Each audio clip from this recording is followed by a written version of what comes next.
More drinks. I'm liking this drink part of this whole thing here. Hey, Chef. How are you? Good to see you. Thanks for coming in today. All right. All right. So we're going to start out with and I got some questions about this, and I think there's a bunch of culinary students out there now that school's let out. Kind of tell us how you got started in this, because I asked the same question to TR, and we'll get into an overview of Emery's in a second, but kind of tell me how you got into this in your background. Sure. So this is a family business for me. I actually kind of grew up in it. Nice. I started doing dishes at the dish station as soon as I could see over the drain board. My mother used to bring back to the house cases of plastic forks that I would count as a kid. So I really grew up in it. My grandfather started it probably, I think, 45 years ago. Wow. So as far as getting started, that was it. It was a my family whole business. Family business. Grew up in it. Get the whole thing. And starting washing dishes, that's how you know you're entering a family business, because you have to literally do like you would do in your home, the lowest job. Yes. So yes, exactly. Did you? I mean, was your training to get into this? Was it all hands-on? So out of high school, I actually did 4 years in the U.S. Navy as a really? chef. Yes, I was on two separate aircraft carriers. Did 2 tours in the North Arabian Sea. Wow. I got a lot of training there, a lot of good experience there. Well, thank you for your service, as you first can and imagine. foremost. So You're thank you welcome, for of that. course. But so I mean, you forget what you learned at home. Then you had the real hands-on. Yes. Yep. We got formal schooling. We got on the ship, on the job training. 12, 14 hours a day. It was a great experience as a kid. I don't think I'd do it again. Yeah, but, I was going to say I wouldn't. Yes. But that's amazing. So that has put you into a really good position, and I have to imagine that helped range your perspective on things, like how you looked at things. I mean, the style of cooking, the style of things that were coming out, and to what you were doing with your family. So the business was all going on even while you were away, right? Correct. Okay. Correct. So I got to see a lot of different things when I was overseas. We hit a lot of ports, a lot of European ports. We hit Singapore, a couple different places. We got to experience some of the food, and there were a lot of great places that we went. So yes, that was definitely a good experience for me. On the aircraft carrier, in the galley, there were a lot of different people from different areas. Right.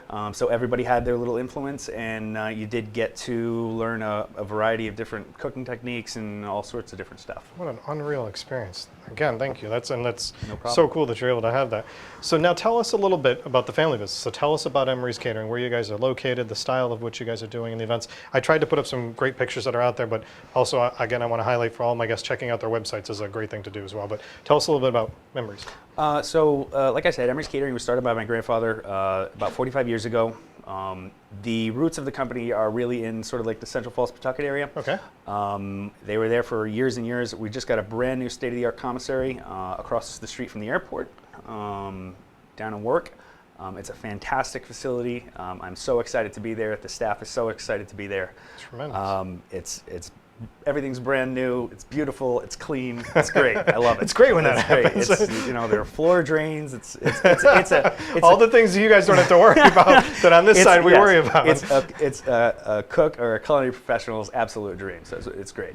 So has the company, in 45 years, and you're just saying you moved into a new space, you guys have had an evolution as well as to how you've expanded the types of jobs that you're doing. Absolutely. And I saw, and correct me if I'm wrong, did I see that you're catering in Massachusetts as well, not just Rhode Island? Yes, we do southeastern Mass. We stay just about south of Boston. Okay. But we do, sometimes we travel out to the Cape to do weddings and, corporate events, that sort of thing. And then obviously we go all the way down to Newport and, the mansions down there. And we even go into Connecticut a little bit. Oh, really? Right. Yeah, we've done a couple of events out there. So from a perspective now, and with TR when we came in, he does some general catering, but he's also very focused on what he does with the lobster and the clam bakes. Talk to us about the style of the type of events that you can do and the types of food that Emery's is able to put out there. Sure. So our food is primarily divided into sort of 2 sections. One is our sort of social or corporate catering line, which is a lot of sort of weekday stuff, corporate parties, corporate luncheons. The other side of that is the weddings or special events. The special events industry, obviously, is a very large industry in this area. We have one of the largest markets in Newport in the U.S., and it's great to go down there to to work in those fantastic venues. The style of food that we do, I would say, is probably classic American wedding food. Okay. And so we take that base of the classic American wedding food and we keep it trendy. We try to come up with new things. We have a churro station here. I'm loving this right now. And one of the new trends that we've seen a lot of lately is the late night snack station. So after the meal is done, after the dancing, you cut the cake, and then we bring out something like this. So people seem to like it and they enjoy it. And I found that a lot of the late night snack stations are replacing sort of a cut the cake or whatever. People are looking for almost like carnival food. Right. You know what I'm saying? They want to come up, they want a cotton something where you kind station. of got munchies at the end of the night still. Exactly. And what's funny is that you say this is that I went to a birthday party last month for a friend of mine that's older than mine. It was a 50th birthday party, and his wife had done that at the end. So like, it was a long party. We were there for like 5-6 hours. And at the very end, when people needed to have something still in their system because whether they were drinking or talking too much, or whatever, is that they had similar to this. So it was, they had like little sliders, and then they had the desserts that came out, and then there was even popcorn. Sure. You know, to be able to do that. Yeah, so, we do the little bags of popcorn. I've seen that's popular. The grilled cheese station. It's not love that. not super fancy, Oh but God. definitely a great idea. Yeah, but like you said, there's ways to put tips or put Sure, the trending you side do on like the pesto and the bacon and bacon. you make a real you make a real end of the night impression with the guests. You can't go wrong with anything with bacon, just for the record. There you go. Anything with bacon, There you can't go wrong. Yep. So you've kind of seen, I mean, and being where you were, going from a child to the Navy to now this, you've seen these trends evolve, the new things that are out there, and people trying to do, like you said, a twist on the traditions. Yes, That's definitely. there. Definitely. So when you guys are meeting someone and you've got, so again, talking about the simplest effect of someone maybe doing something in their backyard, we were mentioning earlier about it's graduation season and a lot of anniversaries and even summer parties with people coming through.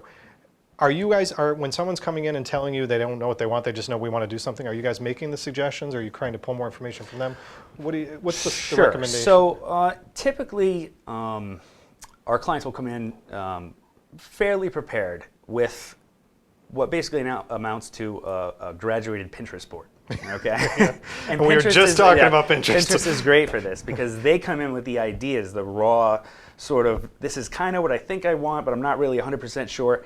And then we get to sort of formulate it and make it into an event. Okay. And that sort of recipe seems to be fairly successful. Good. All right. So what did you bring today? So you just mentioned this. So we got the churro station. Just a couple of toppings here. We got melted chocolate. We have some icing. The churro station on our menu has about 5 different toppings. So we'll bring it out and we fry them right on site. It's a really, people love it. I love it. I'm going to be doing the vanilla icing at the end of this right now. Sure. Additionally, this is a cucumber grapefruit spritzer. Nice. What we've seen, one of the trends lately is people like, especially in the summertime, light, refreshing cocktails. Absolutely. They want a signature drink. They want it to be, light. Cucumber is sort of one of those trendy things that we work with a lot. And, It's crazy how cucumbers become trendy. Yes, actually made with cucumber vodka as well. Really? Yes. Cheers. Yeah, cheers. I got to try that. Well, you aren't kidding when you say refreshing. Yeah. Yep. God, this could replace my gin and tonics. Yeah. It's one of those things that our professional bartenders came up with, and we actually used it at a recent event.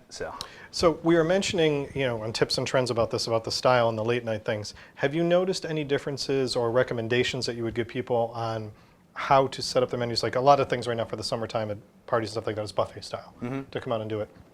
Is there any recommendations of foods that you tell people that they should kind of stay away from, especially in the summer, because a lot of these are outdoors? Sure. So is there things that you think that are important for people to consider? Yeah, I mean, from a catering perspective, we're always looking at the venue and the cooking equipment that the venue has. A lot of people anybody that is working in a budget, we can't bring a full kitchen down there. Right. So we're always looking at different, some of those aspects. But I would definitely say, I would definitely say that I've geared the menu that we have toward catering.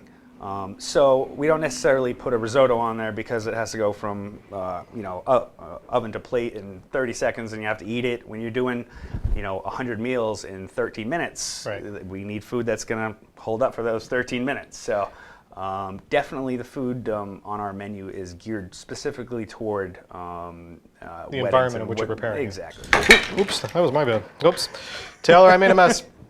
So in going beyond that, though, in talking about that, it's important, I think, to talk about how, if you're going to, and that's important in the kitchen aspect. That's what I want to try to go to. So a lot of people, and we were talking about Jen with the things that you have, is preparing a cook tent if there's an option to be able to do that, for you to have certain things on site for it.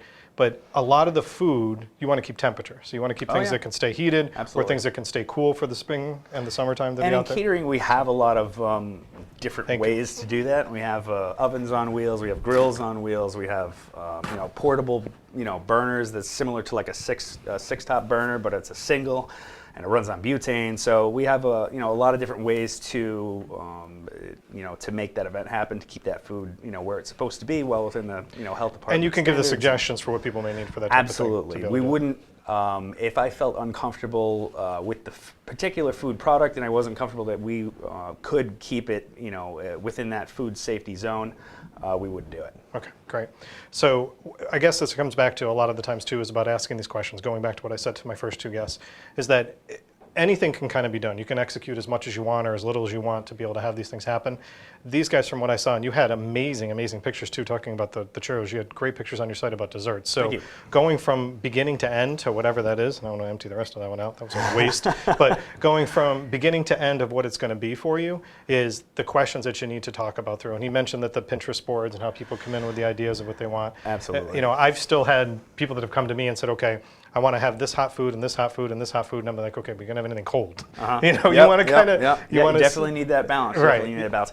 And our event planners, when the clients come in, they really are experts at making making that event happen the way that the client wants it, and also keeping in mind the food safety and the venue that you're at. And so there's a lot of different things to take into consideration. And I think timing too. So timing is something that you want to kind of figure out, whether you're starting with going from past appetizers in the beginning for something you're doing to opening up a station and then going to the late night thing, which I encourage the late night thing for sure. I think that's it really is the grilled cheese. Oh my God, seriously. And like I said, I just saw this at a party last month, and I do think that it is, talking about a trend, I do think it is a new way to go. And I've had someone tell me, friends of mine in Newport, that they're going to be doing a late night thing, and that's what they're looking to do. Is that people are going to show up late, and it's just cocktails and that picky style food. Sure. Not the big extensive thing to do.